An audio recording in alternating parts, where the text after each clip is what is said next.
মক্কা যৌথ প্রতিরক্ষা চুক্তি এবং সেই চুক্তিতে যেমন পাকিস্তান, তুরস্ক এবং সৌদি আরব রয়েছে, ঠিক একইভাবে বাংলাদেশও এই চুক্তি করতে আগ্রহ প্রকাশ করেছে। আসলে বিষয়টা ঠিক কি, সেদিকে যেমন নজর রাখবো, ঠিক একইভাবে নজর রাখবো যে দিল্লির থেকে কিন্তু এই নিয়ে একটা কড়া বার্তাও গিয়েছে। সেটা কি রকম, সেটার দিকে যেমন নজর রাখবো, ঠিক অন্যদিকে নজর রাখবো যে বাংলাদেশে কিন্তু সহিংসতার ঘটনা কিন্তু ঘটেই চলেছে। এর মধ্যেই খুন হয়ে গিয়েছে বাংলাদেশে এবং সেটা নিয়ে তোলপাড় চলছে।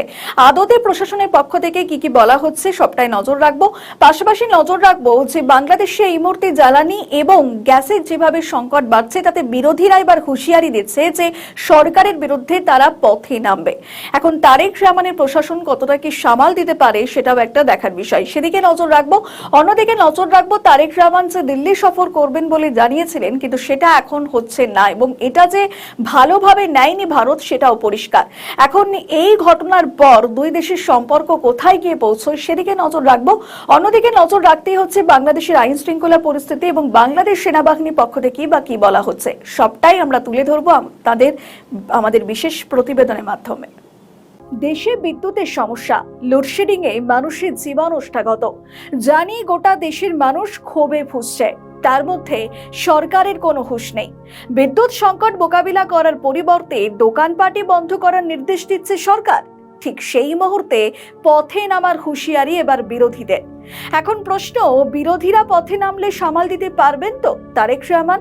এখন প্রশ্ন উঠছে। তবে অবাক করার মতো বিষয় হলো, সরকারের তরফেই বলা হচ্ছে এই সংকটের জন্য নাকি কোনোভাবেই সরকার দায়ী নয়। জানা যাচ্ছে বাংলাদেশে কারখানাগুলোতে গ্যাসের চাপ কমে যাওয়া এবং বিদ্যুৎ প্ল্যান্ট পর্যাপ্ত জ্বালানি না পাওয়ায় নিয়মিত লোডশেডিং হচ্ছে।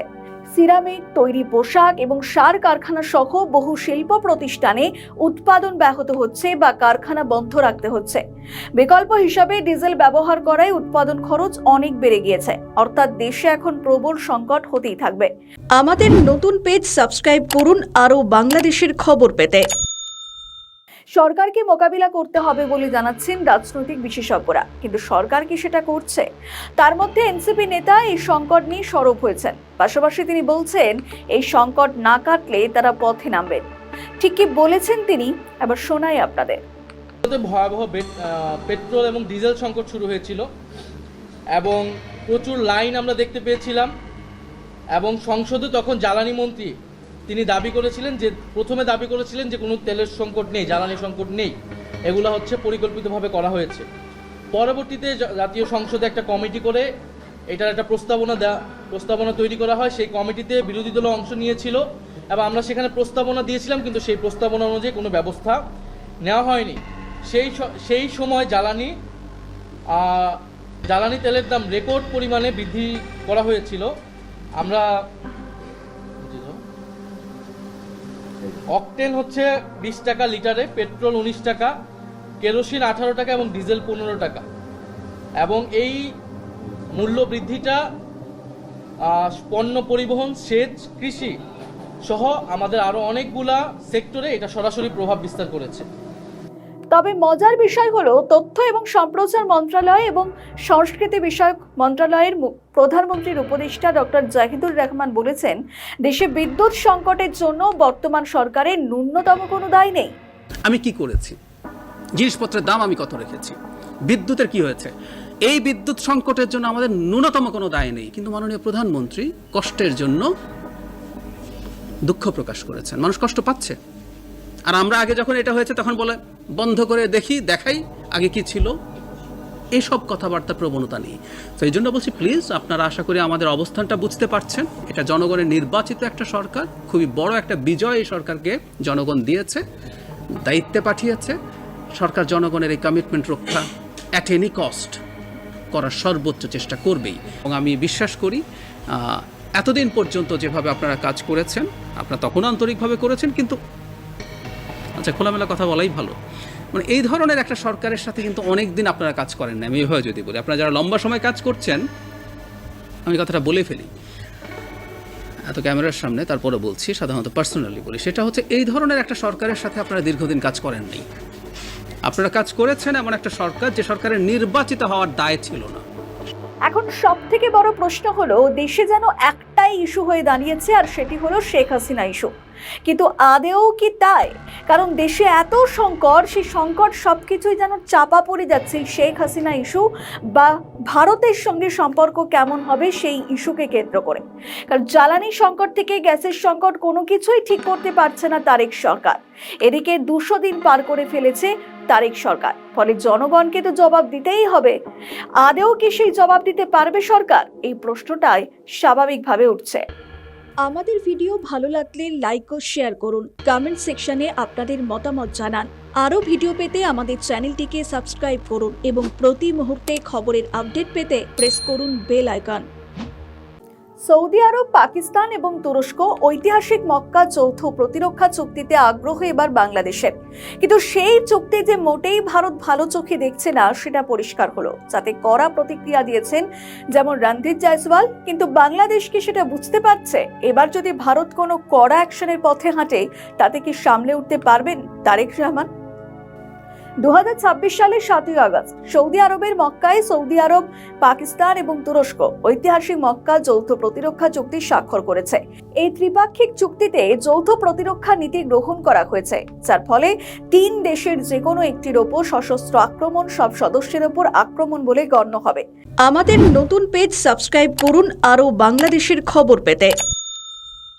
ন্যাটোর আর্টিকেল 5-এর মতো যৌথ নিরাপত্তা নীতি রাখা হয়েছে এখানে, আর সেই চুক্তিতে আগ্রহ রয়েছে বলে জানান পররাষ্ট্র প্রতিমন্ত্রী।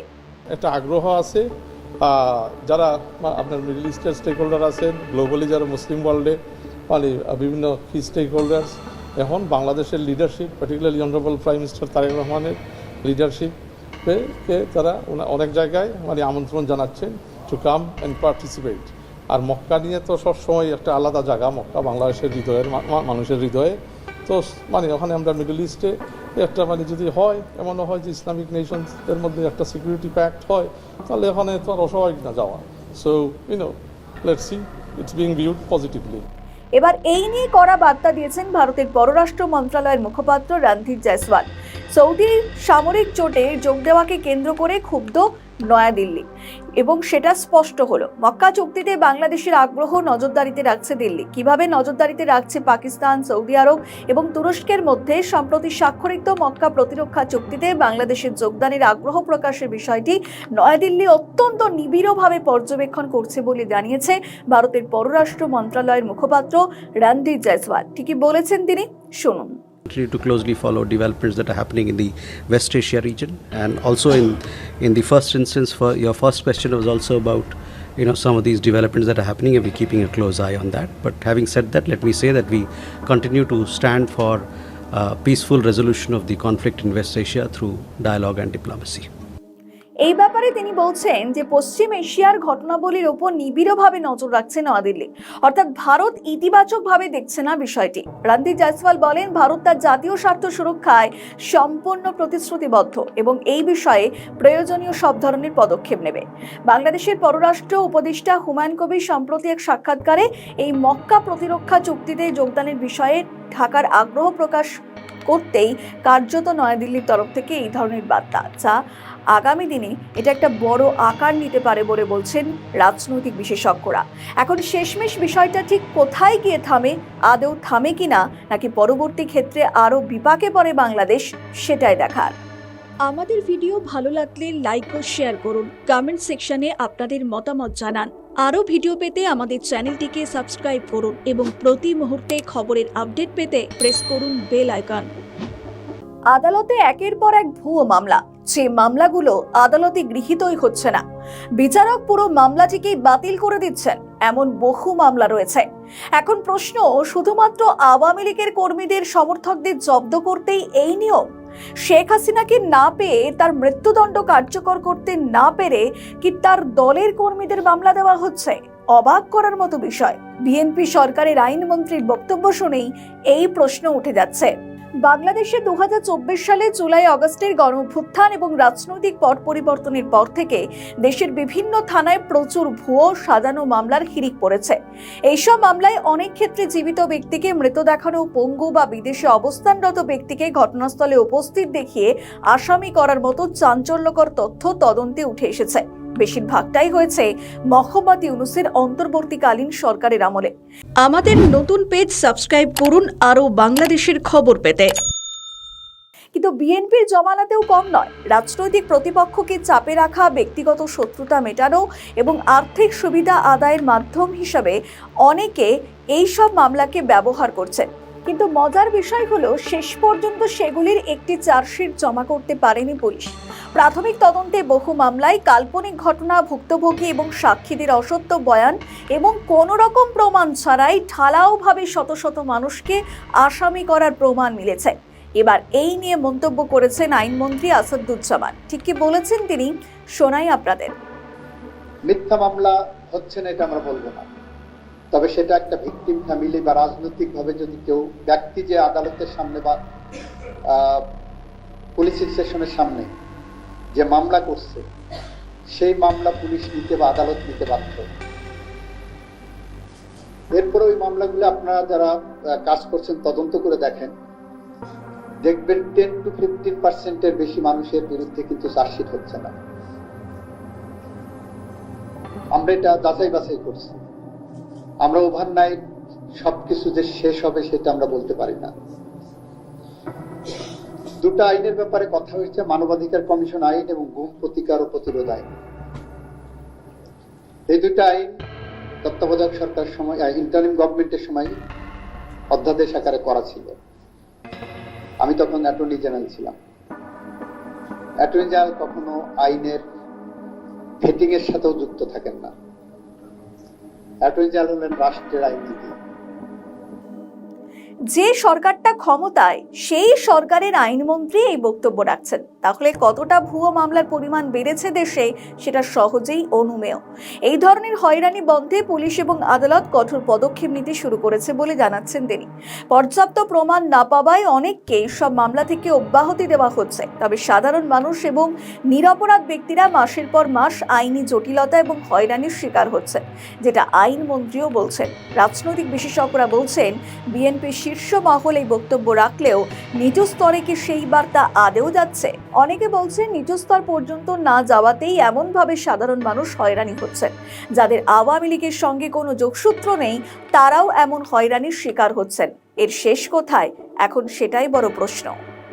আমাদের ভিডিও ভালো লাগলে লাইক ও শেয়ার করুন। কমেন্ট সেকশনে আপনাদের মতামত জানান। আরও ভিডিও পেতে আমাদের চ্যানেলটিকে সাবস্ক্রাইব করুন এবং প্রতি মুহূর্তে খবরের আপডেট পেতে প্রেস করুন বেল আইকন। ঘরে নিশ্চিন্তে ঘুমোচ্ছিলেন অবসরপ্রাপ্ত স্কুল শিক্ষক গণপতি চক্রবর্তী এবং তার পরিবারের সদস্যরা। হালকা একটি শব্দ কানে আসে গণপতি।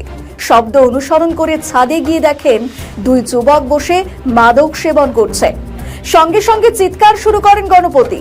গলায় যে গামছা পরে তিনি ছাদে গিয়েছিলেন তা পেঁচিয়ে হত্যা করা হয় গণপতিকে।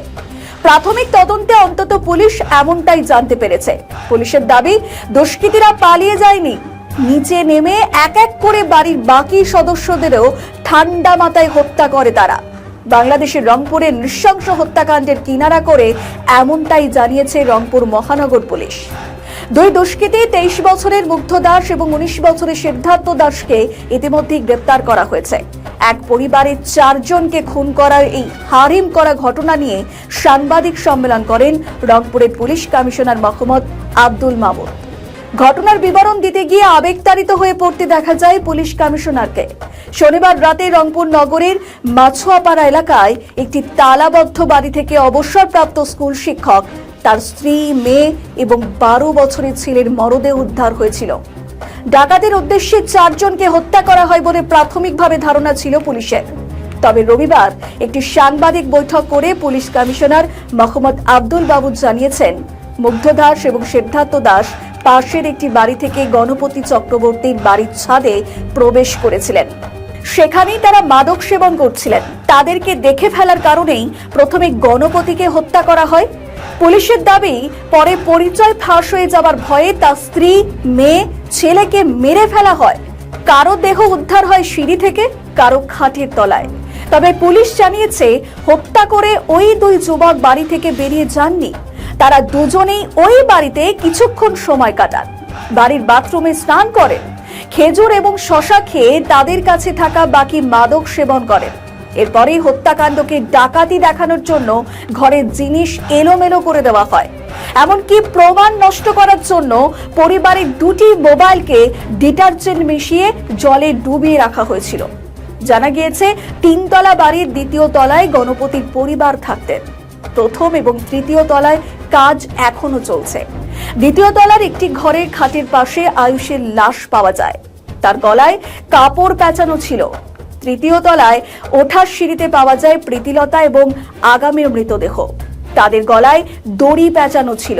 আর 3য় তলায় ছাদে পাওয়া যায় গণপতি চক্রবর্তীর লাশ, তার গলায়ও গামছা পেঁচানো ছিল।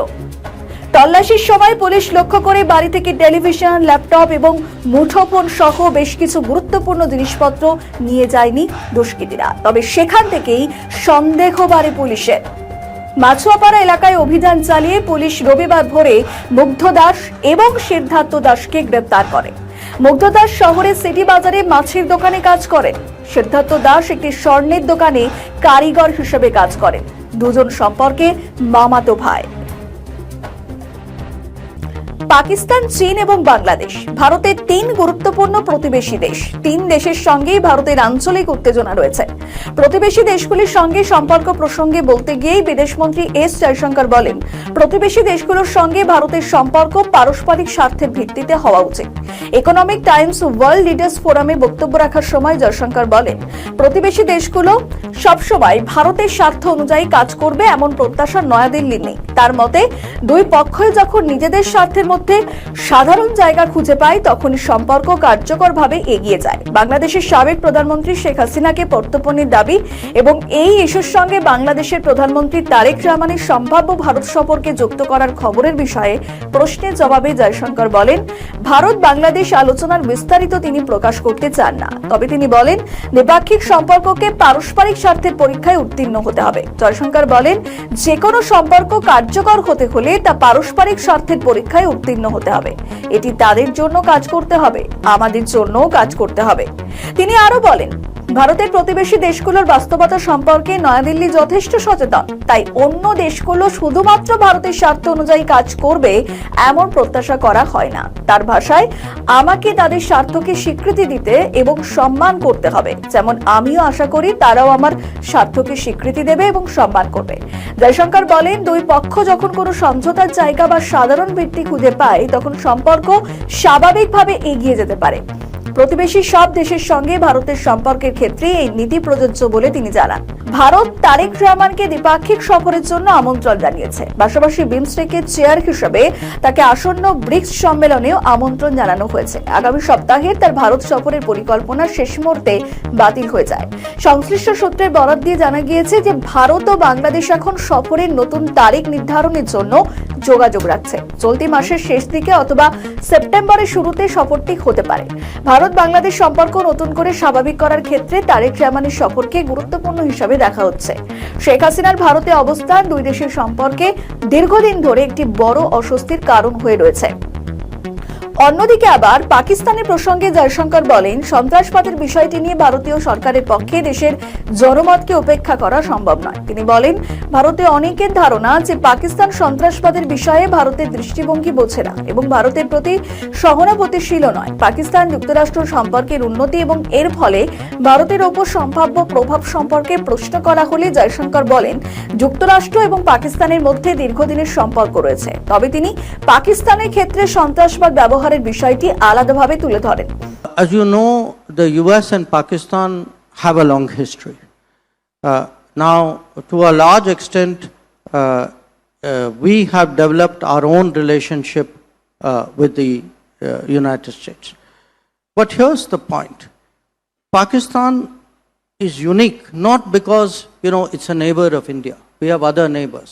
There are other countries who have problems between them.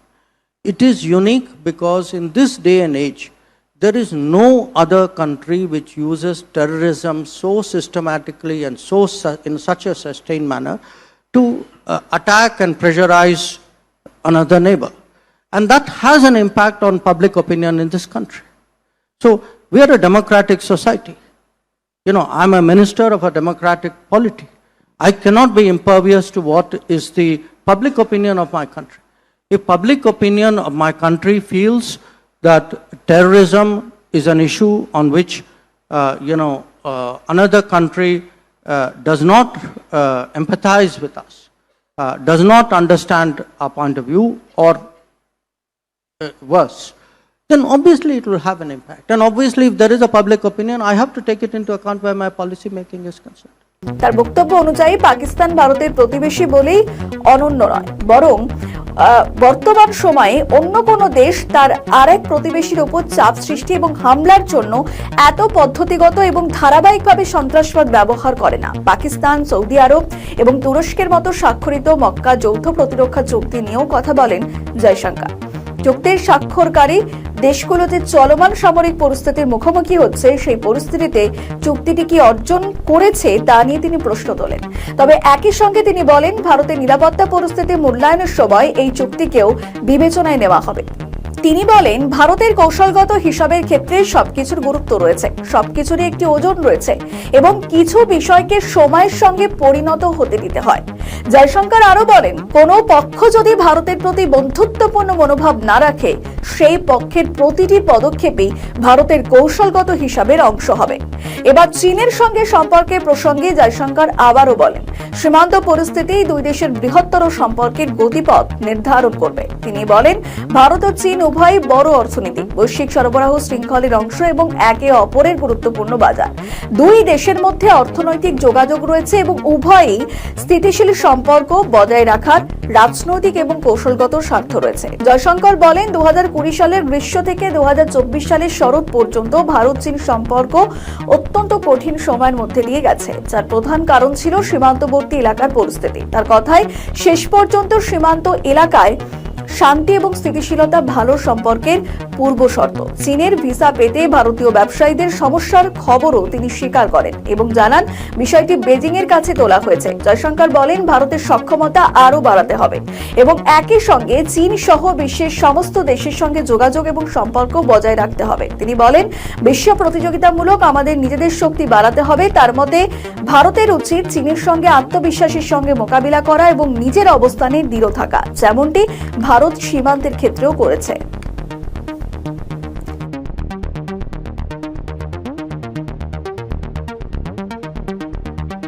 বাংলাদেশের স্বার্থ দেখবে ভারত আর বাংলাদেশ ভারতের স্বার্থ দেখবে না, সেটা তো হতে পারে না। এবার বাংলাদেশকে কড়া বার্তা দিল ভারত।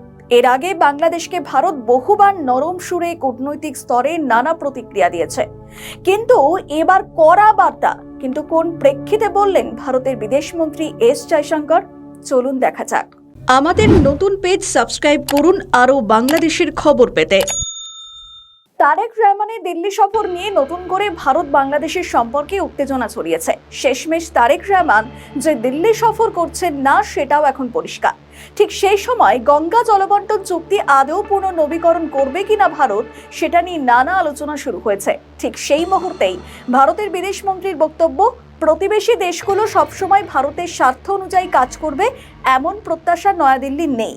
তিনি বলেন, প্রতিবেশী দেশগুলো সবসময় ভারতের স্বার্থ অনুযায়ী কাজ করবে এমন প্রত্যাশা নয়াদিল্লির যে সবসময় থাকে তা কিন্তু একেবারেই নয়।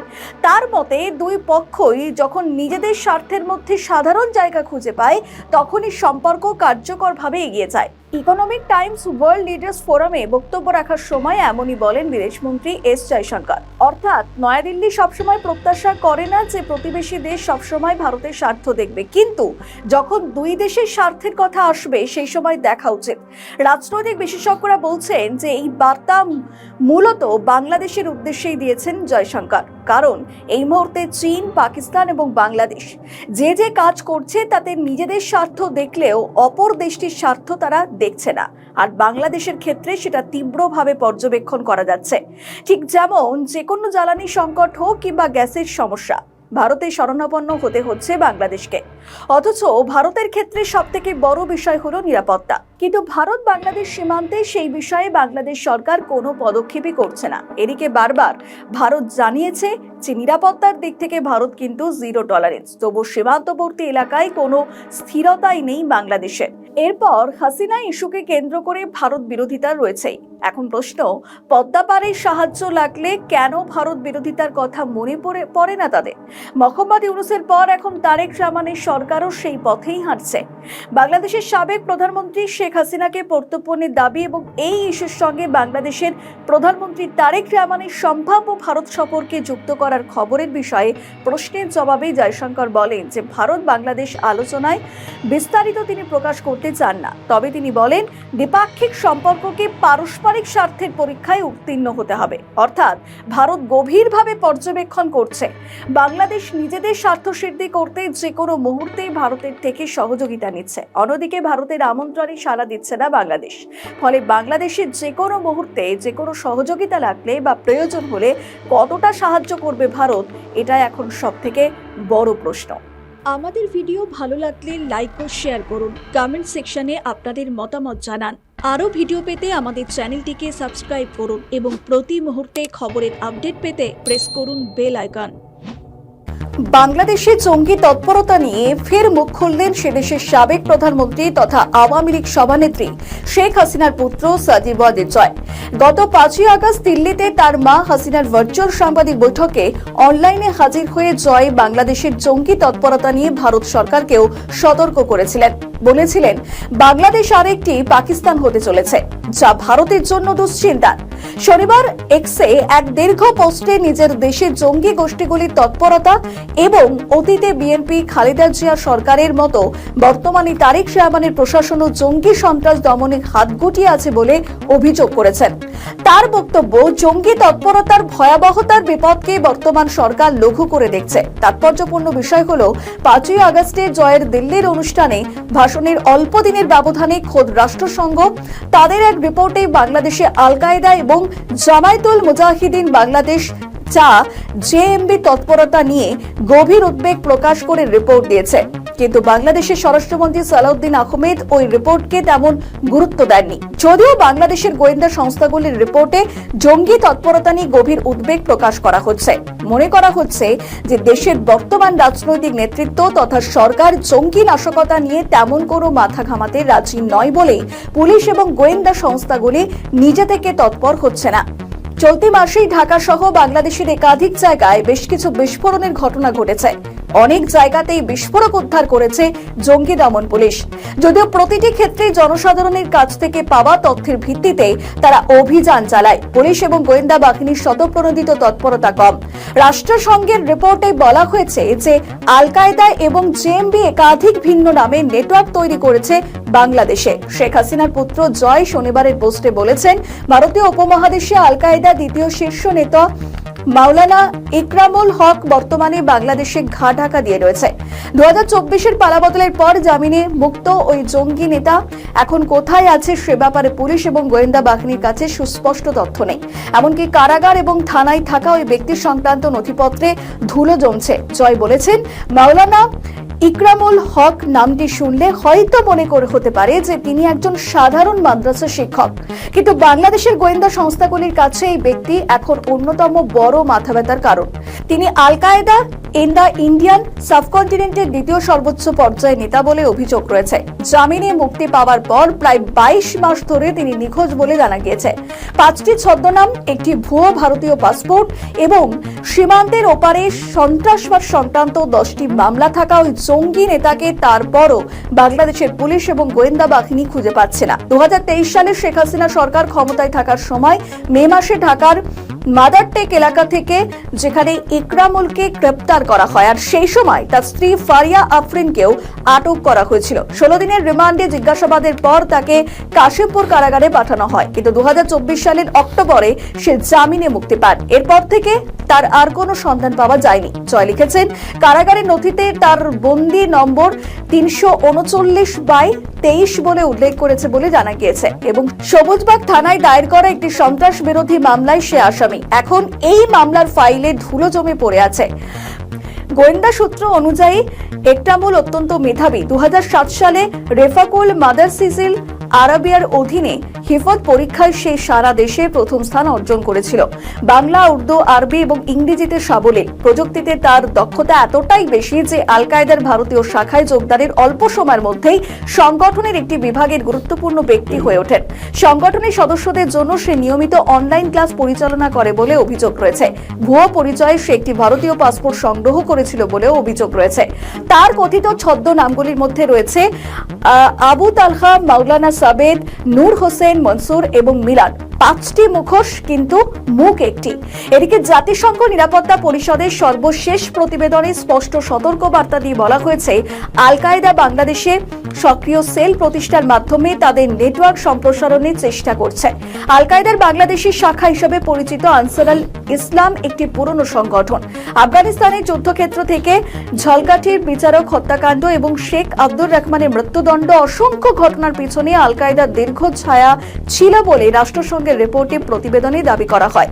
জয় বলেছেন যে আসল প্রশ্নটি অন্যত্র। 2001 থেকে 2006 সাল পর্যন্ত যখন বাংলাদেশ জঙ্গি তৎপরতার একটি কেন্দ্রে পরিণত হয়েছিল বলে অভিযোগ, তখন দেশটি শাসন করছিল সেই শক্তি যারা এখন আবার ক্ষমতায় রয়েছে। প্রসঙ্গত তখন বাংলাদেশে ক্ষমতায় ছিল বিএনপি এবং জামায়াত ইসলামী জোট।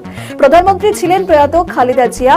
অন্যদিকে বর্তমানে বাংলাদেশের শাসন ক্ষমতায় খালেদা জিয়ার দল বিএনপি, প্রধানমন্ত্রী তার পুত্র তারেক রহমান। সংসদে প্রধান বিরোধী দল জামায়াত ইসলামী, যদিও আওয়ামী লীগ সহ একাধিক দলের বক্তব্য বিএনপি এবং জামায়াত ইসলামী যথাক্রমে শাসক এবং বিরোধী দল হলেও তাদের মধ্যে আদর্শিক এবং কৌশলগত বোঝাপড়া রয়েছে।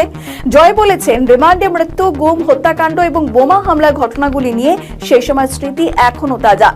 জামায়াত বিএনপি জোট সরকারের পৃষ্ঠপোষকতাতেই জঙ্গি নেটওয়ার্কগুলো শিকড় গেড়েছিল, আর এখন 2026 সালে একই রাজনৈতিক বলয় আবার রাষ্ট্রের নিয়ন্ত্রণ নিয়েছে। হাসিনা পুত্রের প্রশ্ন, একরামুলের নিখোঁজ হওয়ার খবরকে গুরুত্বের সঙ্গে নেবে?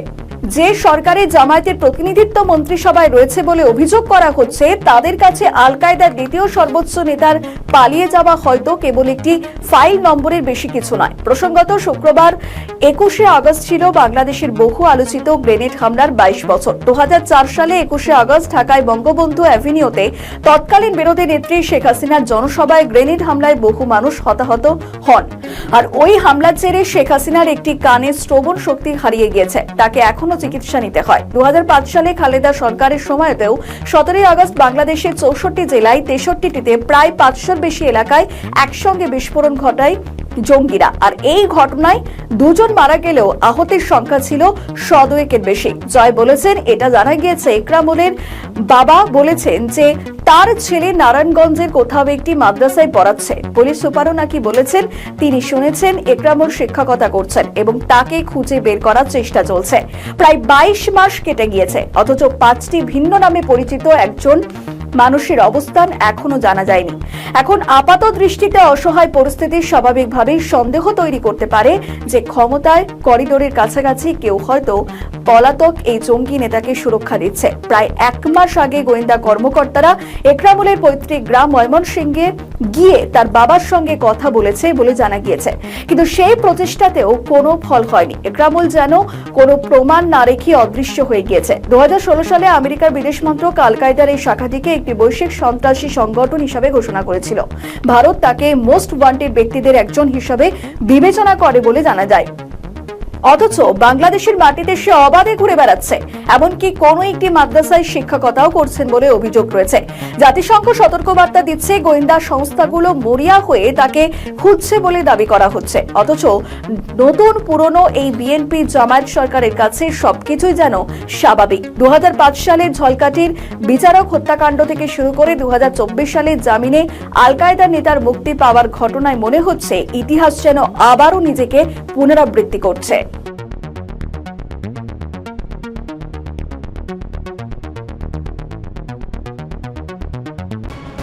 আন্তর্জাতিক নিষেধাজ্ঞার বিষয়ে বলার আগে বলে নি, ভারত বাংলাদেশকে পাকিস্তানের মতো ভিখারি বানাতে পারলেও কেন এতদিন ধরে তদারকি সরকার বা বিএনপি সরকারের উপর কঠোর অবস্থান নিচ্ছে না?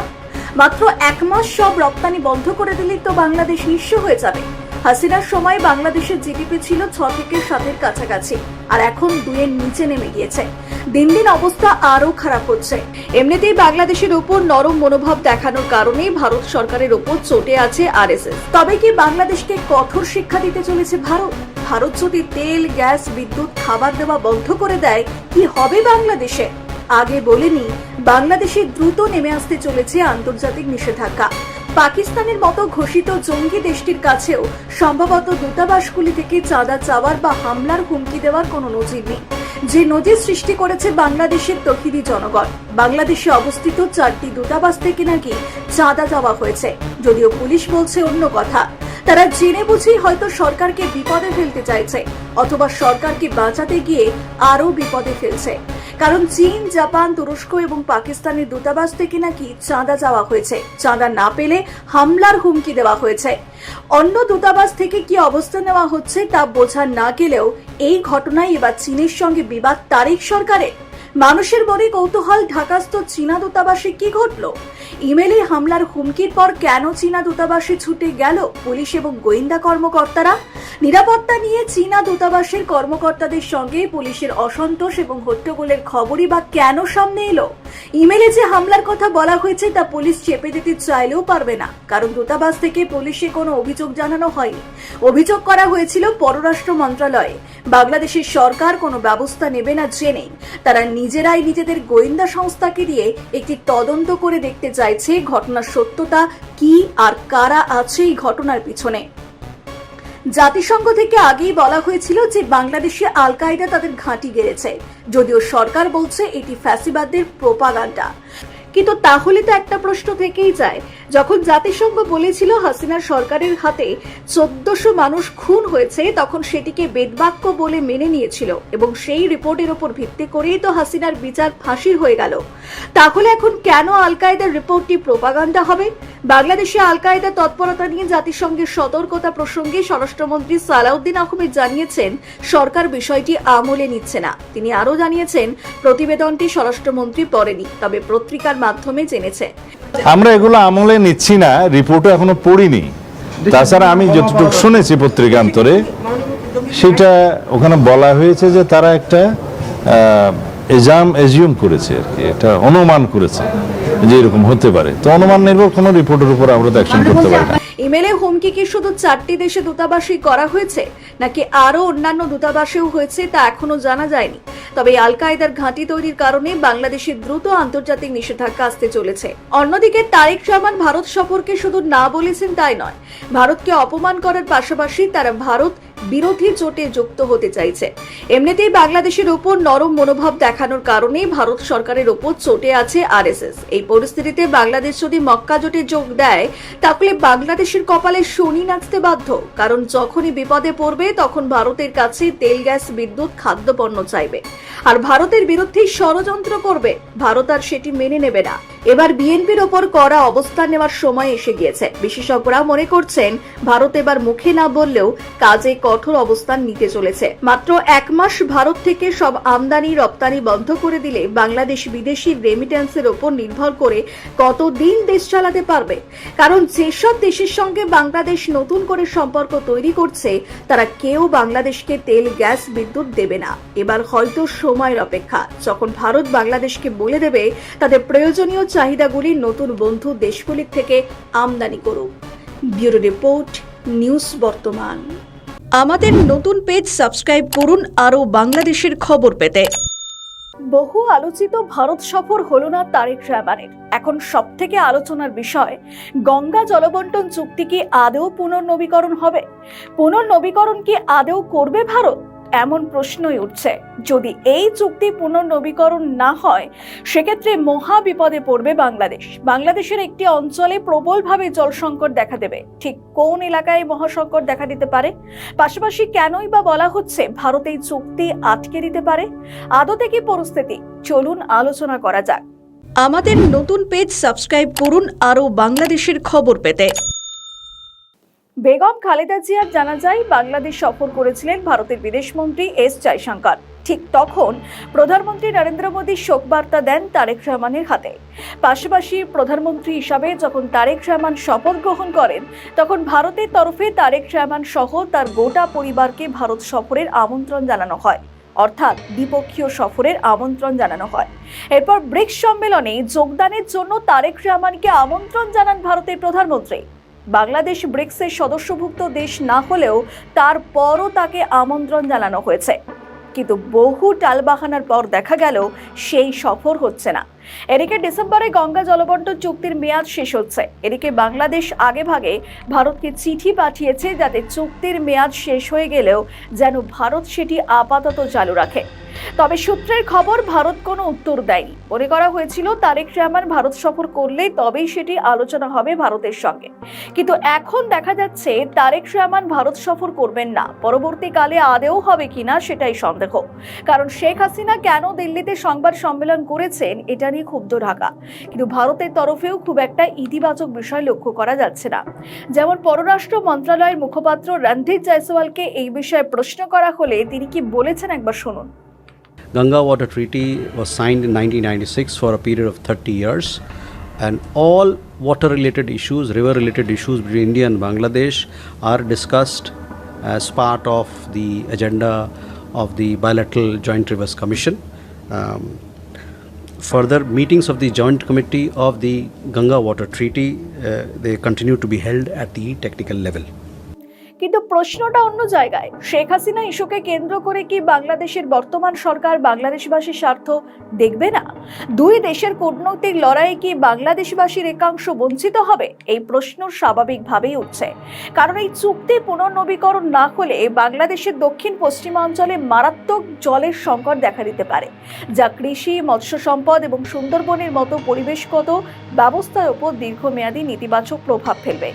গঙ্গা কপোতাক্ষ সেচ প্রকল্পের মতো গুরুত্বপূর্ণ প্রকল্পগুলো পর্যাপ্ত জলের অভাবে অকার্যকর হয়ে যেতে পারে।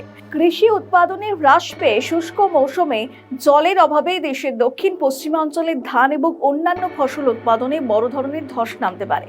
এছাড়াও পরিবেশগত ক্ষতিও হতে পারে।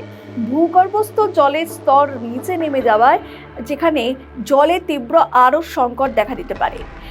এতে তো প্রবল প্রভাব পড়বে। এখন বড় প্রশ্ন এটাই যে আদেও কি দেশবাসীর কথা ভাববে বর্তমান ক্ষমতাসীন তারেক সরকার, নাকি হাসিনা ইস্যুতেই আটকে থাকবে তারা? তাতে তো দেশবাসী বঞ্চিত হবে। আদেও কি এই সরকারকে মানবে দেশবাসী? এখন দেখা পরিস্থিতি ঠিক কোন দিকে গড়ায়। আমাদের ভিডিও ভালো লাগলে লাইক ও শেয়ার করুন, কমেন্ট সেকশনে আপনাদের মতামত জানান। আরও ভিডিও পেতে আমাদের চ্যানেলটিকে সাবস্ক্রাইব করুন এবং প্রতি মুহূর্তে খবরের আপডেট পেতে প্রেস করুন বেল আইকন। বেজিং এর উদ্দেশ্যে রওনা দিলেন জাতীয় নিরাপত্তা উপদেষ্টা অজিত ডোভাল। দীর্ঘদিন ধরে চলতে থাকা ভারত চীন সীমান্ত রোধ নিয়ে চীনের বিদেশমন্ত্রী ওয়াং এর সঙ্গে বৈঠক করলেন তিনি।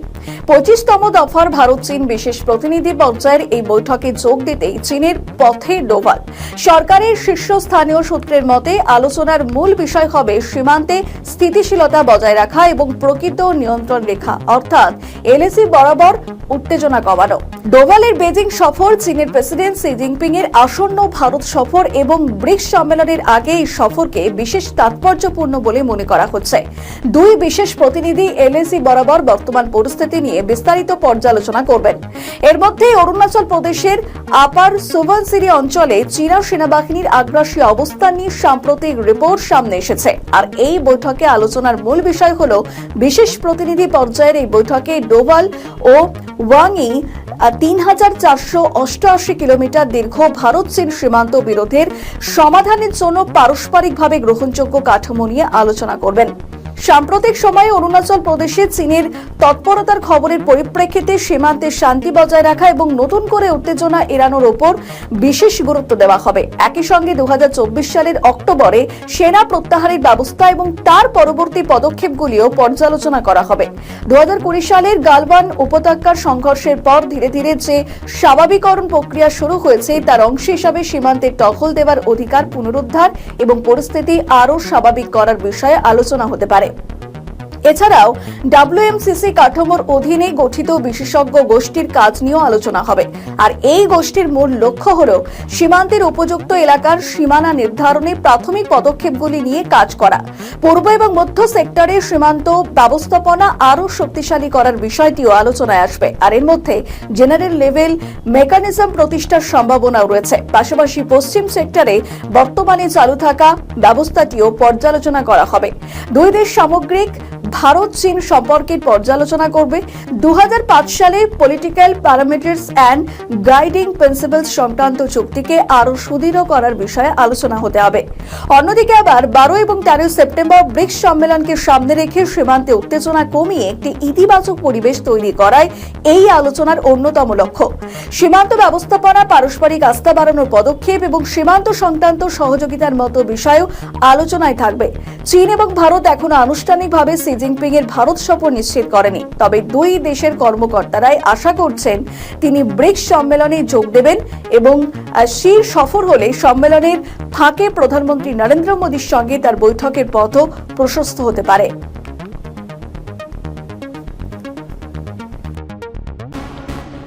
রংপুরে একই পরিবারের 4 জনকে নৃশংসভাবে হত্যার ঘটনায় পুলিশের দেওয়া মিথ্যে ব্যাখ্যা ঘিরে উঠছে একের পর এক প্রশ্ন। অবসরপ্রাপ্ত শিক্ষক গণপতি চক্রবর্তী, তার স্ত্রী এবং 2 সন্তানের হত্যাকাণ্ডের ঘটনায় পুলিশ 2 তরুণকে গ্রেফতার করেছে, যাদের বয়স 19 এবং 23 বছর।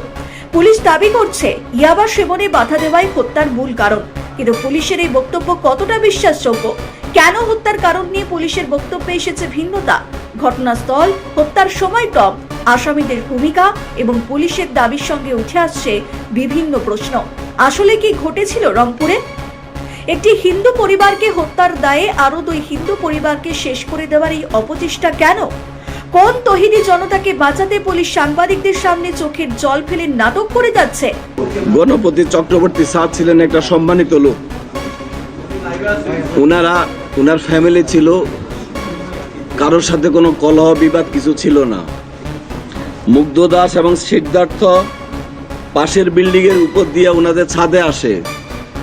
ছাদে এসে, এটা বৃহস্পতিবার দিবাগত শেষ রাতে, ছাদে এসে ওই ছাদে বসে তারা নেশা করে, ইয়াবা সেবন করে। ইয়াবা সেবন করাকালীন গণপতি স্যার, আমাদের ভিকটিম গণপতি চক্রবর্তী স্যার যখন উপরে সাউন্ড শুনে তিনি উপরে যান। খালি গায়ে ছিলেন, কাঁধে একটা গামছা ছিল। তিনি ওদেরকে ওনার ছাদে বসে আড্ডা দেওয়ার ব্যাপারে জিজ্ঞাসা করলে, চ্যালেঞ্জ করলে, ওই 2 জন খুনি, তারা যেটা আমি কথা বলেছি আসামিদের সাথে, আসামিরা তাদের পরিচয় প্রকাশ না করার জন্য, সমাজে তাদের যেন পরিচয় প্রকাশ না হয়ে যায়, তাৎক্ষণিকভাবে ওই স্যারের গলায় যে গামছাটা ছিল সেই গামছা দিয়ে পেঁচিয়ে উনাকে সেখানে হত্যা করেন। তবে পুলিশ সরাসরি এটি না বলতে সাহস করছে না যে এই ঘটনায় মূল মাথা অন্য কেউ। তবে তাদের বক্তব্যই বলে দিচ্ছে তারা এখনো আসল দোষীদের খুঁজে যাচ্ছে, যারা এই ঘটনার মূল মাথা। মামলাটা সঠিক তদন্তের মাধ্যমে, সুষ্ঠু তদন্তের মাধ্যমে আমরা যেন অতি দ্রুত আমাদের পুলিশের যে করণীয় অংশটুকু চার্জশিট দাখিল করতে পারি এবং প্রকৃত আসামি তাদের যেন বিচারের আওতায় আনতে পারি, আমরা সে চেষ্টা করে যাব ইনশাল্লাহ। এই ঘটনা বলে দিচ্ছে বাংলাদেশে হিন্দুদের পরিস্থিতি কোন পর্যায়ে রয়েছে। আসলে বাংলাদেশ থেকে হিন্দুদের শেষ করে দেওয়ার এক বিরাট চক্রান্ত চলছে। এই ঘটনা ঘটিয়ে বাংলাদেশকে হিন্দুদের বুঝিয়ে দেওয়া হচ্ছে যে তহিদি জনতা চাইলেই যে কোনো হিন্দু পরিবারকে নির্মমভাবে শেষ করে দিতে পারে, কারণ তাদের শুধু গলায় ফাঁস দিয়ে হত্যা করা হয়নি, তাদের মুখগুলোকে বিভৎসভাবে পুড়িয়ে দেওয়া হয়েছিল। বাংলাদেশের জনগণ জানে কারা কখন এই কাজ করত, খুনের পর কারা মুখগুলোকে বিকৃত করে দিত এই কায়দায়। তাছাড়া ওই 2 জনের শরীরে এত ক্ষমতা নেই যে তারা একটি পরিবারের 4 জনকে মেরে ফেলতে পারে। তাছাড়া যারা নিজেরা নেশাগ্রস্ত ছিল তারা কি এই কাজ করতে পারে? প্রশ্ন হলো কোন কায়দায় তারা 4 জনকে হত্যা করে ফেললো আর কেউ জানতে পর্যন্ত পারলো না। পুলিশ কখনো বলছে বিদ্যুৎ বিচ্ছিন্ন করে ডাকাতি করার চেষ্টা, আবার কখনো বলছে মাদক সেবনে বাধা দেওয়ার কারণেই হত্যা। আমরা একটা খুব ডিলেমার মধ্যে ছিলাম, এটা কি খুন নাকি ডাকাতি। আমরা এই জিনিসটা নিয়ে আমরা খুব দ্বিধাদ্বন্দ্বে ছিলাম। তবে হত্যার কারণ সম্পর্কে পুলিশের দাবি নিয়ে সন্দেহ প্রকাশ করেছে গণপতি চক্রবর্তীর পরিবার। পুলিশ বলছে ইয়াবাখোর দুজন নাকি এক এক করে 4 জনকে মেরেছে। এই ঘটনায় গতকাল বিকেল 5:30টার দিকে রংপুর কোতোয়ালি থানায় মামলা করেন নিহত গণপতির বড় ভাই গোপীনাথ চক্রবর্তী। মামলায় অজ্ঞাতনামা ব্যক্তিদের আসামি করা হয়েছে। মামলার পর এর আগে আটক সিদ্ধার্থ দাস এবং মুগ্ধ দাসকে ওই মামলায় গ্রেপ্তার দেখানোর কথা জানিয়েছে পুলিশ। গোপীনাথ চক্রবর্তীর জামাতা বিশ্বজিৎ রায় বলেন, পুলিশ যা বলছে তা মোটেই গ্রহণযোগ্য নয়। দুটি কম বয়সী ছেলে 4টে মানুষকে মেরে ফেলতে পারে না, আর ওই 2 ছেলের ফিজিক্যাল যে অবস্থা তাতে তারা 4 জনকে মারার ক্ষমতা রাখে না। বিষয়টি নিয়ে অনেক প্রশ্ন আমাদের মধ্যেই আছে। এই নিয়ে কোনো পাকিস্তানপন্থীদের কোনো আন্দোলন নেই, তবে স্কুলের ছাত্রছাত্রী সহ সাধারণ জনগণ এই হত্যার বিচার চেয়ে রাস্তায় নেমেছে। ব্যুরো রিপোর্ট, নিউজ বর্তমান। আমাদের নতুন পেজ সাবস্ক্রাইব করুন আরও বাংলাদেশের খবর পেতে।